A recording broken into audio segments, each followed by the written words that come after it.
Shape & Go, c'est un e-commerce de compléments alimentaires et d'autres consommables comme des thés. Alors, quelle est la différence entre Shape & Go et un autre site du genre? Alors, il y a deux grandes différences. La première, c'est par rapport aux produits que je vends. Et la deuxième, c'est par rapport aux rubriques qui sont assez intéressantes et pas mal d'informations qui sont présentes sur le site. En fait, je suis parti des besoins fondamentaux des hommes, ce que tout le monde devait ingérer quotidiennement pour vivre et survivre. J'ai comparé ces besoins aux besoins de sportifs, de personnes actives. Et c'est là que je me suis rendu compte qu'il y avait, dans pas mal de cas, des déficiences nutritionnelles, des manques de certaines choses. Et c'est à partir de ces besoins que j'ai été sélectionner des produits spécifiques pour des marques de confiance, dont une marque belge. Et donc voilà, je suis vraiment parti des besoins et j'ai sélectionné des produits pour répondre à ces besoins nutritionnels. La deuxième grosse différence, c'est par rapport aux rubriques et à toutes les infos qui sont présentes sur le site, notamment une rubrique qui est pas mal intéressante sur les idées reçues sur les compléments alimentaires. Il y a une diététicienne nutritionniste qui répond à toutes les idées reçues qu'on a sur les compléments alimentaires, parce que ça fait assez peur, on se demande qu'est-ce que c'est, est-ce que c'est de la drogue ou des choses qui nous font gonfler par exemple pour ceux qui font de la musculation. Les débuts n'ont pas été, je ne vais pas dire difficiles, mais ça a été lent.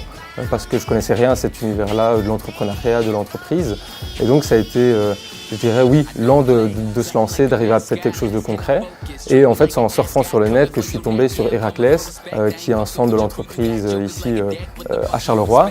Et avec eux, j'ai pu avancer vers des idées déjà plus concrètes. Et finalement, j'ai rejoint leur groupe d'étudiants entrepreneurs, le Startup Challenge.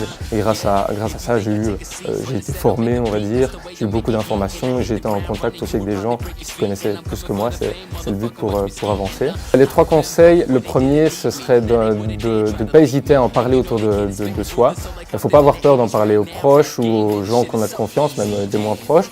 Et de tous les âges aussi, c'est intéressant d'avoir vraiment les avis de gens de tout âge et de tout milieu. Le deuxième avis, ce serait de bien s'entourer. On ne connaît pas tout dans tous les milieux. Et en général, quand on se lance dans un projet, on connaît pas spécialement l'entrepreneuriat. Le troisième conseil, ce serait de se lancer en étant passionné, avec la passion, parce qu'on ne se rend pas toujours compte, mais ça demande énormément de temps, surtout quand on est aux études, c'est très compliqué à mêler les deux, à combiner les deux. Donc voilà, je dirais bien s'entourer, de ne pas hésiter à en parler et de le faire avec passion et envie.